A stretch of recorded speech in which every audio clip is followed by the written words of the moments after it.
YouTube. I'm thinking slowly, so that's why it might take a minute for me to get my bearings in this video mentally, just to collect my thoughts. I got an idea about a topic for a YouTube video just now. I've been hashing out a storytelling idea mentally, just a tiny bit of it. I'm going to tell a story today about my history of sex.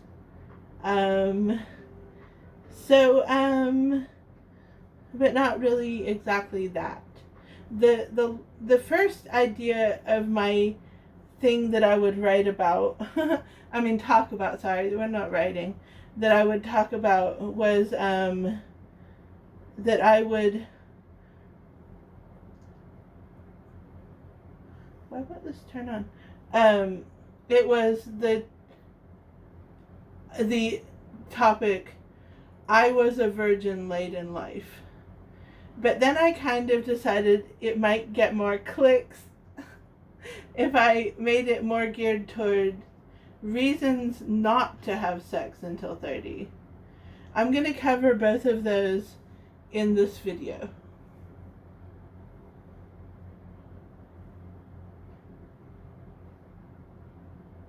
So let's start with I was a virgin late in life. I was 27 years old, I think. I'm probably a little off, but it's pretty much when I went away to college. I had already started at a local college to my home in Tennessee, but I transferred to one in Kentucky. In between those two things, I went to a place called The Mountain in North Carolina, in Highlands, North Carolina, the Mountain Retreat and Learning Center, which was a Unitarian place that helped people and hosted retreats. And I was an intern among 4 women, and we all were exploring things early in our adulthood, including our sexuality together, but not like that. But we were talking it over together. So when I got done with that program, it was 2009. I'm currently 42. You can do the math if you want to. I think I was 27. Maybe I wasn't. But in 2009, in September, I went to Berea College in Kentucky. And I started studying my English degree there. And ended up graduating eventually. But when I was about to graduate in 2012, so add 3 years in Berea to the 27. Now I'm 30 and still a virgin in this, okay?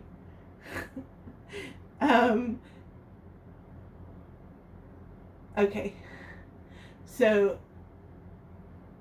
I was 30 and I was starting to graduate, getting ready to graduate. I was working in one of the professor's offices as his research assistant type thing, teaching assistant. And I was one of the non-traditional students, an older age student for college. And we had this place where we went for lunch sometimes called the Non-Traditional House. I went down to the house for lunch one day. People had been talking about how there was going to be a lunch. And there was this counselor there. Nobody in the whole school knew that I was a virgin. And there was a counselor there who had actually been my counselor one time, which she was apparently not having the best personal life, and I do not blame her for what she did to me. But we all gathered together, all of us non-traditional students, about 30 of us maybe in my memory. We all sat in that place in 2012. All my friends, Brad, Melanie, Kenny, Willie, all the good ones. And we sat together, all of us, and started to eat lunch, which was what I thought I went there to do. And this counselor stood up in front of all of us. I wondered why she was in there. And what she said was, well, it's good you showed up to this, Maggie Hess.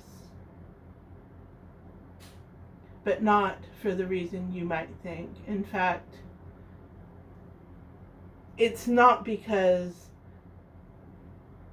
I am glad to see you, but I wanted to say to everyone, so that all of your peers would know that there are rules for a reason against having sex with professors. And students should not cross that boundary, and not to mention the rules around students and people having sex with married people. And I said to her, it sounds like you're talking about me doing that. I'm so confused. And she was like, don't even deflect. And I was like, I shot right back at her. I said, well, there is one problem in your little theory. I'm a virgin. And okay, this woman, everything just went into chaos at that point, and I started leaving. I took my plate, I started leaving. All the students were like, oh my God, what just happened here? We all were pretty close, and I didn't know anybody was walking behind me, but I was starting to walk back to the campus. It already was about time to go back to campus, but I just was really embarrassed because I'd never said that out loud, really. And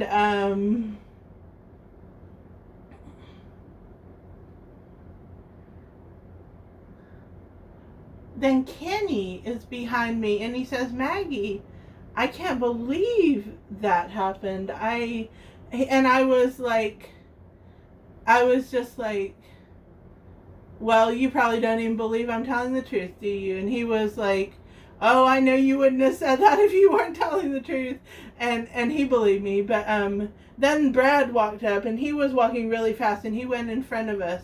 And he went up to my professor's office that I work with, when I'm his teaching assistant, this other professor. And he went into that office and told that man exactly what happened. And by the time I got into Mr. Jason Strain's office,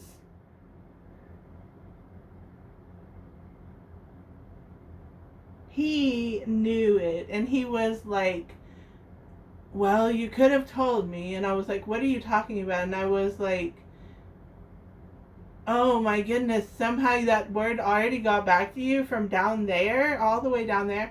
And then I realized it must have been Brad who told him, but I love you, Brad, it's okay. But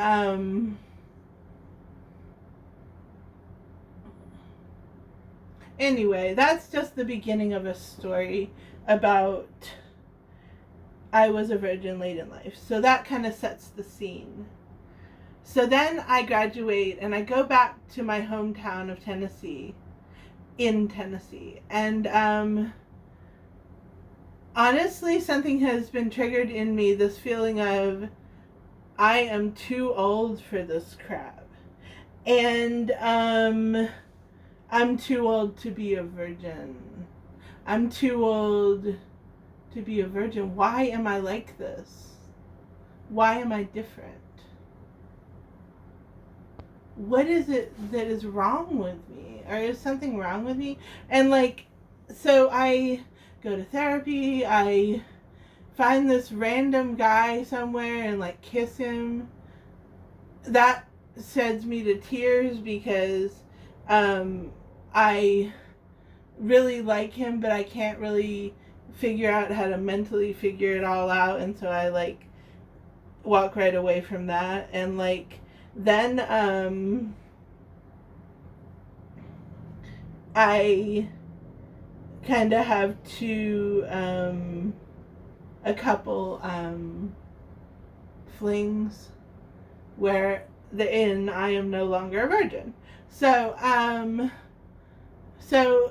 at that point, I'm glad I did that at that point, but I'm not happy with the fling nature of it or the fact that it was a fling, but I'm not proud of that, but at least I did it. I'm like, that's what I'm thinking. And so I'm like, I'm actually sitting here kind of thinking, I wonder why I did wait so long. Because I know my own life history, and it involves some early adulthood trauma that kind of pulled me away from my regular peers. And I thought I was going to be in college, but I had to withdraw because early on because of mental illness. And so maybe because I always thought that I would be a college person, that kind of made me think I would find a love in college. And not just love, but sex. And so it kind of took me away from what I thought would happen. But this says that I could make this video about reasons not to have sex until 30. So let me mull over a little bit around the idea of why would somebody not want to do that? Like, what were some advantages?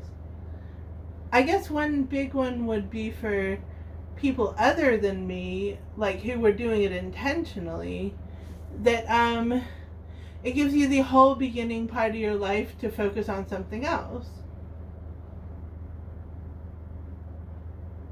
But I don't see why that's necessary. Honestly, yeah, I'm not going to do reasons because I think it is better to do it earlier. Maybe I should make it reasons to have sex. No, I'm just kidding. No, I'm such a weirdo. Okay, let's see here. So, I was a virgin late in life. Where's this video going? I'm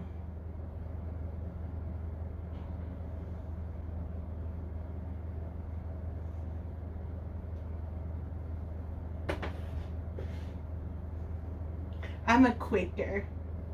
I'm not really a Quaker, but like my dad's a Quaker and I have the history of it, and so these long silent pauses feel very natural to me, and I'm gonna take one.